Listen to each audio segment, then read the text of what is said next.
Today, we're talking about the Ballerina Farm situation and how the Mormon tradwife content creator has been in major drama recently after an article came out revealing how her dreams of becoming a dancer were seemingly robbed by her husband, who had his own ideas about their career and family ambitions, and a millionaire dad that founded 5 different airlines. And this all went viral on TikTok after multiple videos were made talking about the article. But I pulled together all of the details, along with the context you need, in order to understand what's going on with Ballerina Farm. Today's story was sent to me by Clemmy, Diana, Rain, Ariana, and Maria. If you ever come across something you think I should cover, don't hesitate to DM me on Instagram, Twitter, or TikTok. And if you want to catch the next story I cover, please consider subscribing. But even if you don't, thank you so much just for watching. Now, let's get into it. This is Hannah Nealman, a 34-year-old Mormon content creator that goes by the name Ballerina Farm.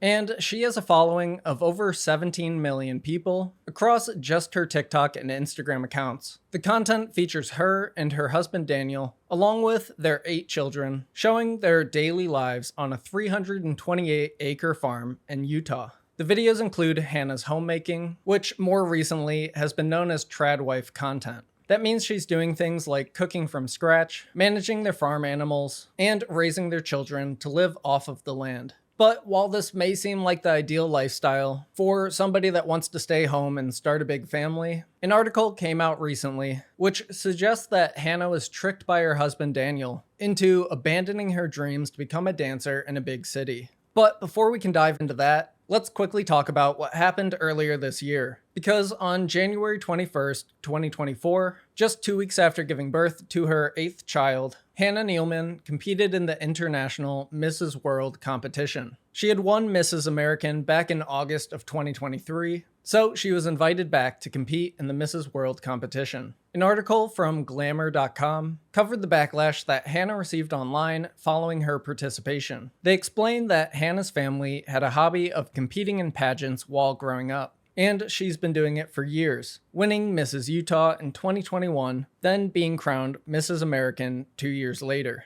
The article also reveals that Hannah's husband Daniel, his dad founded JetBlue Airlines, along with 5 others. So secretly being a billionaire family kinda made TikTok start to pick apart their polished image, saying that they had to have nannies or workers behind the scenes, and they were putting out an unrealistic image of their family. Other critics claim that she's manipulating young women into becoming tradwives by sharing postpartum videos that make the whole process of giving birth look far easier than it actually is. However, despite the criticisms and articles, Ballerina Farms has carried on, sharing videos of their seemingly idealistic lifestyle, with the comments analyzing how they're paying for everything mostly dying down. That is, until just recently, on July 20th. Because this new article from the Sunday Times magazine has taken over TikTok, with people changing their perspective on Hannah. It's titled, "Meet the Queen of the Tradwives and Her 8 Children." The article includes an interview with Hannah, and it begins with her speaking to how she was able to compete in a pageant just 2 weeks after giving birth, saying that she kept fit by weightlifting before her children woke up, took ice baths in the irrigation ditches on the farm, and took iron supplements to speed up the healing. Hannah then claims that her 8th baby was born on January 2nd of this year in their upstairs bedroom, without pain relief. On Instagram, she said it was a one-push baby. After this, they go through the steps she took to get back on the pageant stage, and explain how this led to her being declared the leader of the tradwives online. Then her and Daniel talk about how they respond to backlash and criticism. Daniel is so good about that, she says, looking to her husband. He says you can't lean into what people are saying or the titles people are putting on you. You just have to live your life and shut that out, because if not, it will overtake you. It doesn't have an impact on her at all. I mean, it does. I'll hear things. It's no fun. Like, she pauses, looking up at Daniel, who is now standing behind her. "What do you think upsets us the most?" she asks him. "For whatever reason, I'm kind of numb to it," he says. Later in the article, Hannah and David discuss their relationship to the term tradwife. Nealman is the most well-known tradwife, despite having never attached herself to the movement or even used the term. How does she feel about it? We were already together doing what we were doing. Daniel replies instead.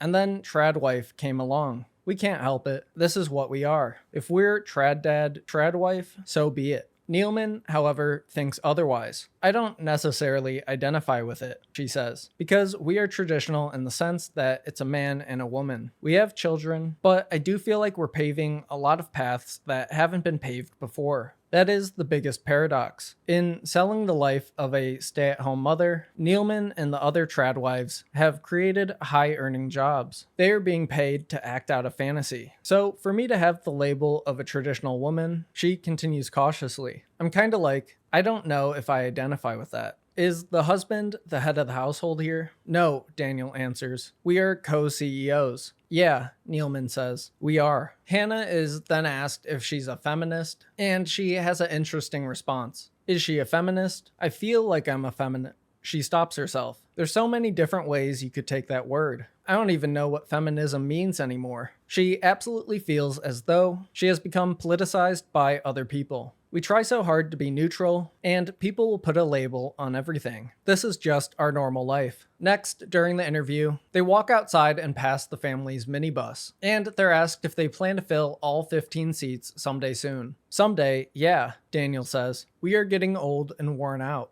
Neilman says, baby Flora strapped to her chest, sounding less sure. So, we'll see. Then we get into the part of the interview that started all of the recent controversy. Because finally, once Daniel stepped away, the interviewer was able to get far more background on Hannah. Was this what she always wanted? I ask when we get a moment alone, while Daniel checks on the animals. No, she says. I was like, she pauses. My goal was New York City. I left home at 17, and I was so excited to get there. I just loved that energy. And I was going to be a ballerina. I was a good ballerina. She pauses again. But I knew that when I started to have kids, my life would start to look different. The article goes on to explain that she went to summer school at Juilliard when she was 14 and returned for her undergrad degree, which she paid for by competing in scholarship pageants. When Daniel comes back over for the interview, he's asked if this is the life he's always wanted. Yes, he says. I expected Hannah to be more at home with the kids, but she said, I watched my parents working together, and so whatever we do, we got to do it together. After this, they explain the weird way that Daniel got Hannah to date him. He was 23, and she was nearly 2 years his junior when they were introduced by a mutual friend at a college basketball game. I saw her and I was ready to go, he says. Sign me up. I was thinking, let's get married. But she wouldn't go on a date with me for 6 months. One day, she mentioned to Daniel that she was getting the 5-hour flight from Salt Lake City to New York back to Juilliard. She didn't realize his dad owned the airline. So Daniel was like, I'm on that same flight, she says. I remember checking in and them saying, you're 5A and you're 5B. I just thought, no way, that's crazy. Daniel smiles. I made a call. He had pulled strings at JetBlue, and so began their first date. Then they talk about how things moved insanely quickly from there.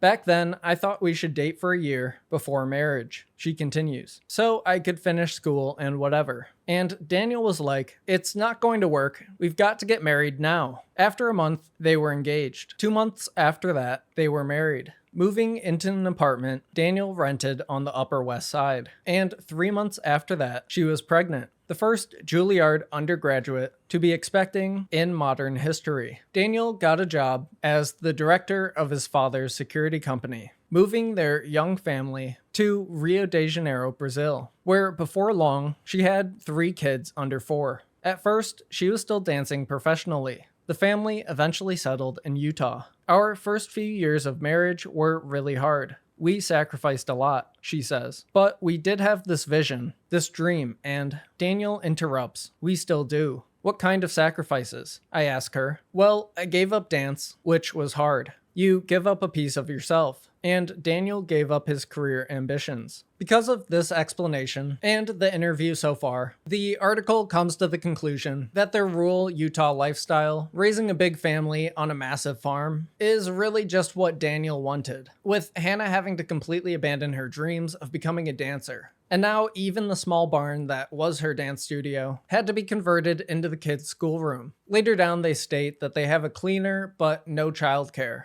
Hannah does all the shopping and cooks everything from scratch. Daniel takes the kids out to the farm and does all the laundry, and the kids tend to look after each other pretty well. However, Daniel says that Hannah sometimes gets so ill from exhaustion that she can't get out of bed for a week. The interview continues with a strange back and forth regarding using pain relief when giving birth and when they decide to have kids. She also gave birth to them without pain relief. None at all? She shakes her head. Why? I don't know. I just have never loved taking it. She stops herself, except with Martha. I was 2 weeks overdue, and Daniel wasn't with me. She lowers her voice. Daniel is currently out of the room taking a phone call. So I got an epidural, and it was an amazing experience. Where was Daniel that day? It was shipping day for the meat boxes, and he was manning the crew. But the epidural was kind of great. She pauses and smiles. It was kind of great. I want to ask her about birth control, but we are surrounded by so many of her children, and Daniel is back in the room now too. Do you? I pause and look at her fixedly. Plan pregnancies? No, Daniel says. When he says no, Neilman responds gently. It's very much a matter of prayer for me. I'm like, God, is it time to bring another one to Earth? And I've never been told no. But for whatever reason, it's exactly 9 months after a baby that she's ready for the next one, he says. It's definitely a matter of prayer, she says. It's a matter of prayer, but somehow it's exactly 9 months, he says. The article wraps up with Hannah being pulled away by the kids, but she comments that she did the Mrs. Utah pageant with her sister in between having kids, just to break things up. Following this article coming out, it gained a ton of momentum on TikTok about 4 days later, on July 24th, after multiple viral videos were shared, publicizing the details in the story. Now, dozens of millions of people online are even more concerned about the real truth behind Ballerina Farm. As of now, we still haven't seen any response from Ballerina Farm regarding the article. Despite this, pretty much all of the comments on their recent TikToks are flooded with people showing sympathy and support for Hannah. But now that you're caught up on all of the context and recent controversy surrounding Ballerina Farm, I need to know, what do you think about everything? Please tell me that, along with any story updates or things I missed down in the comments. If you want to get caught up with even more internet drama and news, subscribe to either channel to catch the next story, or check out any of my recent videos. Thank you so much for making it all the way to the end, and I'll see you in the next one.